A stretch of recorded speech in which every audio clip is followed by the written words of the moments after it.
There's no better man who loves the bench press as this man. Press. He's got the new shoulder and he's got the new chest. It's Matty Johns. Matthew, are you there?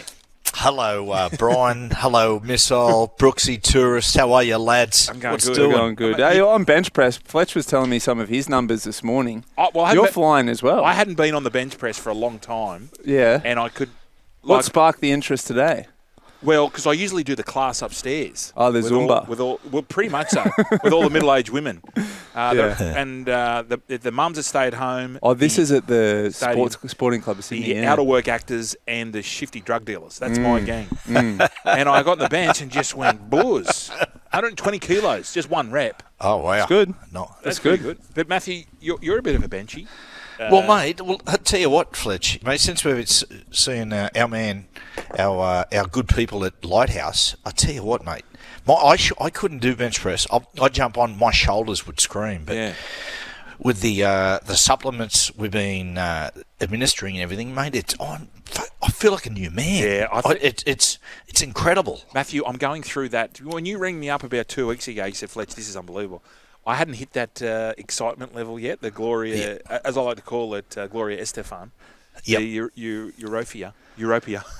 Euphoric. Anyway, I've got it today. Yeah. Just driving along, and I was just nodding to everyone in the car. Truck driver pulled up at the lights, and I gave him a big nod. I'm just in a better mood. I think I'm a better father and definitely a better husband. And a better lover? Better lover? That is debatable. Okay. Pretty much on my own there. Yeah, mate. Well, don't worry, I'm on my own as well. Now, Matthew. Yes, Fletch. You got your wish. Galvin, back for West Galvin Tigers. back in. Yep. Yeah, back in. How does this end? How does this end? Well, I don't think he'll be there next year. I'll be really surprised. You get, well, there's no doubt there's manoeuvring for release, but look, I think he'll play out the rest of the season. I'd be disappointed if he didn't. And fellas, look, we've been involved with sport. Fletch, in a dressing room, right? Blokes can be off each other. There's one thing that can really solve all of that, and that's a good win. I reckon if they go out there this weekend, they play well, they have a win, mate, they walk into the sheds, and, I mean, as far as the players are concerned, okay, at least as the players concerned, I think that they bury the hatchet. Yeah. You know, I think so. I don't think this will be a big deal ongoing for the playing group. I think they'll get over it. I think a lot of it will be resolved this week at training, and if they can top it off with a win this weekend, away they go.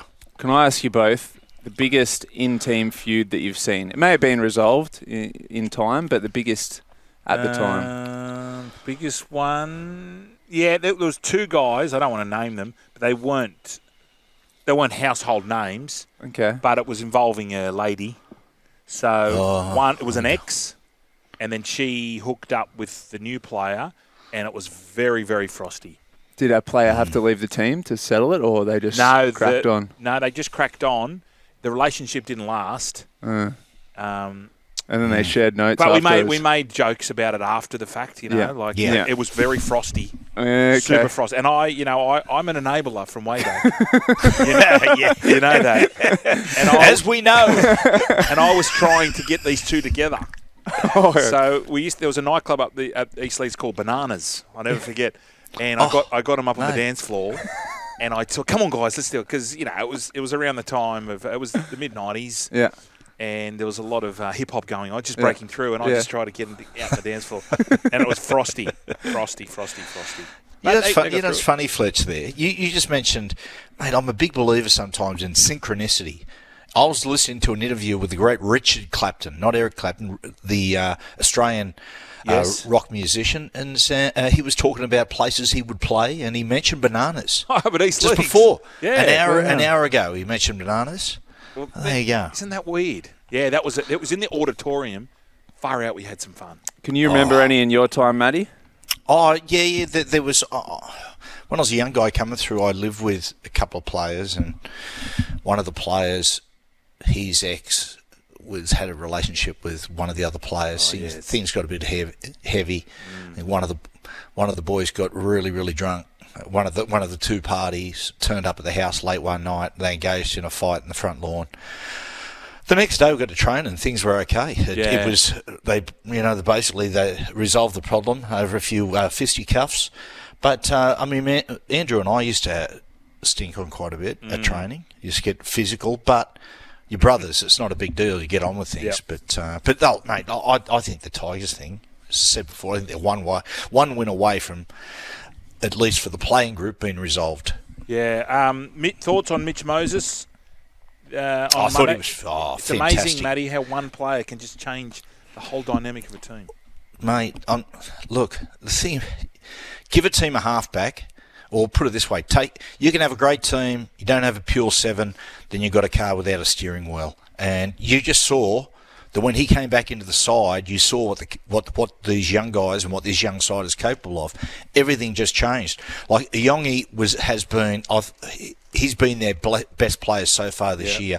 But I anticipated going into this game, I thought if Mitch just hits the ground running, mate, Yongi, that combination they could form could send, it'll push his form to another level. And he was unlucky not to get a hat trick, Yongi. He's been a revelation for Parramatta. And you see the difference it made for Dylan Brown. Dylan Brown has been playing with a weight on his shoulders. And with Mitch there steering the side, he just could focus on what he likes to do, and that's run the football. It's his best game of the season. Did that make it better or worse for Newcastle fans watching that?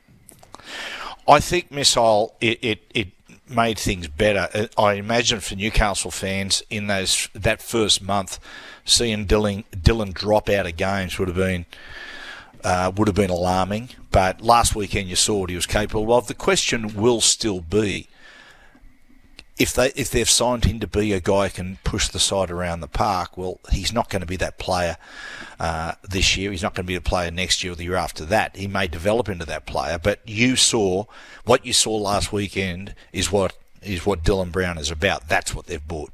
Do you feel, Matty, that the Raiders have seen what Mitch Moses has done and they've thought, we can't let Fogarty go now because I know they're putting a lot of trust in the young Ethan Sanders, but he might be a year or two away. Do you feel that they may have thought, not having a recognised experienced half is going to... We've already got a great halfback in Fogarty. We can't let him go.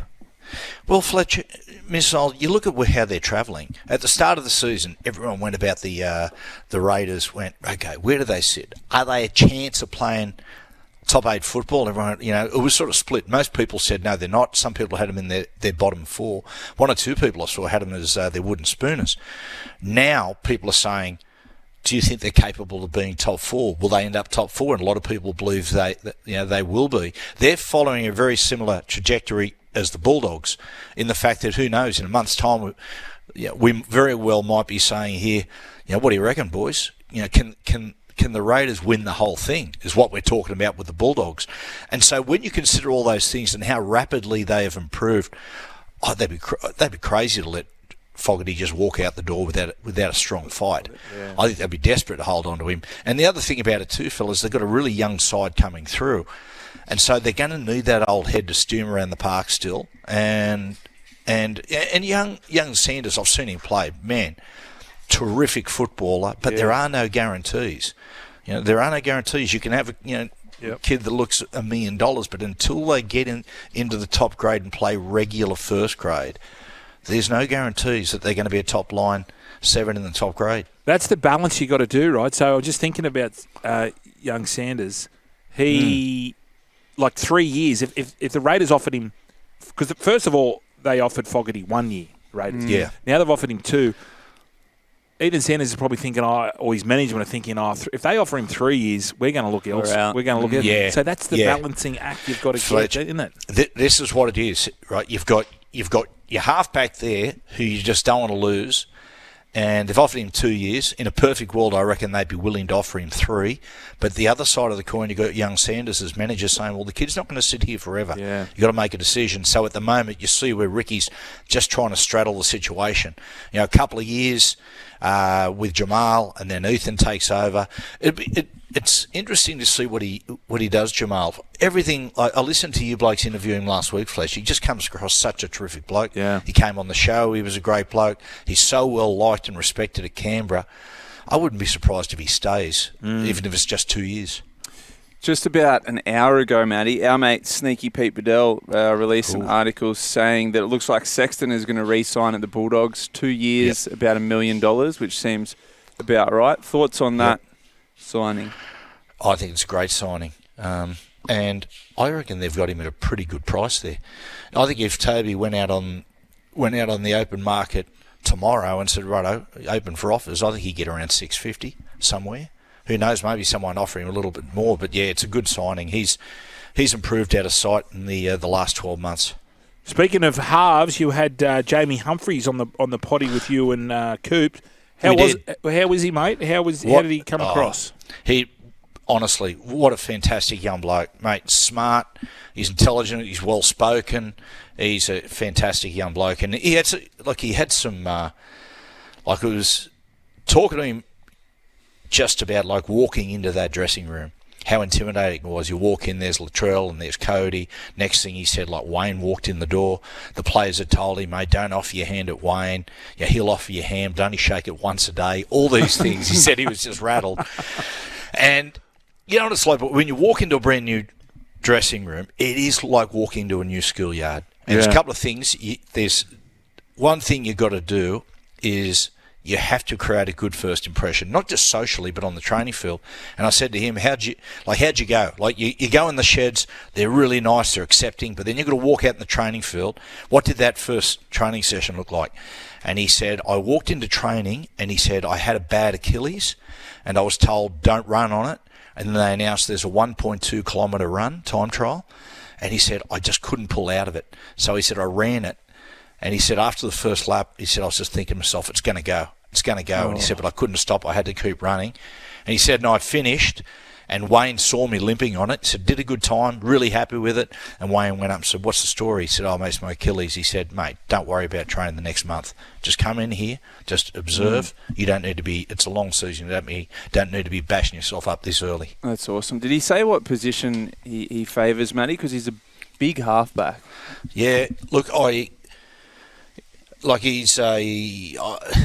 going by what he said, it's definitely in the halves missile. Whether it be, I think in ideal world he wants to wear the 7, but he could wear the 6. He's had the ability. He's played 9 quite a bit here and there, but his preference is in the halves. But as I said before, mate, he's so thick set. But mate, I didn't know a lot about him. But he was really impressive. I met his dad before. And of course, he's about 4 generations of footballers. His grandfather was Kevin Humphreys and father Stephen. So he comes from good pedigree. He had a few years in England. His dad went over and was working for British Airways. So he had 3 years over there and played a little bit with London Scholars. I might have played with the London Broncos a little bit, and then has come back into the NRL and made a good fist of it. Yeah, he looks like a very professional. Like even his hair, he looks. He looks after himself. Now, his hair's wonderful. Now, Matthew, speaking about great number 7s, we had Will the number 7. He passed away sadly on Monday. Papa Francis. Yes, he's gone. Any ideas? Halfback of the Catholic Church. Any ideas, Matthew? Who do you think will take the 7 leading into the first round in Vatican City? Oh, who would it be? Well, I can imagine they'd be all locked in there at the moment. My request to Vatican City is we're going through so many popes. I mean, guys, why not take a leaf out of the medieval times and appoint a 13-year-old child as the Pope? Oh, yeah. As they used to do, or the child king. Yes. As such. But it's very, very political, they tell me. And Jack, my young bloke Jack, he watched the movie out recently about the Vatican. Conclave. Yes. Yeah. I heard it's good. Saying how political it is, and which lends itself to why there's always an elderly gentleman as Pope. Cardinal Louis Antonio, he's an early front-runner to be the next Pope. Bookie's offering 3-1. Where's he from? Louis Antonio, chances are you're about to lose. Am I allowed to say that? I have to say that, even betting on the Pope. Oh, this is come hectic. on. Well, Luis Antonio, I'm going to say he might be Spanish. South American? Could Spanish. be. Yeah. Well, the bastion of Catholicism now is South America. Yeah. And hang on. South America Protest, and Africa. Matthew. He's Filipino. Filipino. What? Well, Yes, Have hello. we ever had an Asian Pope? I don't reckon we've had an Asian Pope. I don't think we've had one. This is going to be. I'm voting for him if I could. Yeah. I was never an altar boy. Yeah, well, I had one go and then just pulled out. It was we actually got caught drinking. Yeah, the, probably don't say that turn of phrase, Yeah. Matthew. the body of blood of See you in Christ. hell. We were See you in drinking hell, I'll let you Matthew. go, Matty. Thanks the for wine joining us. afterwards.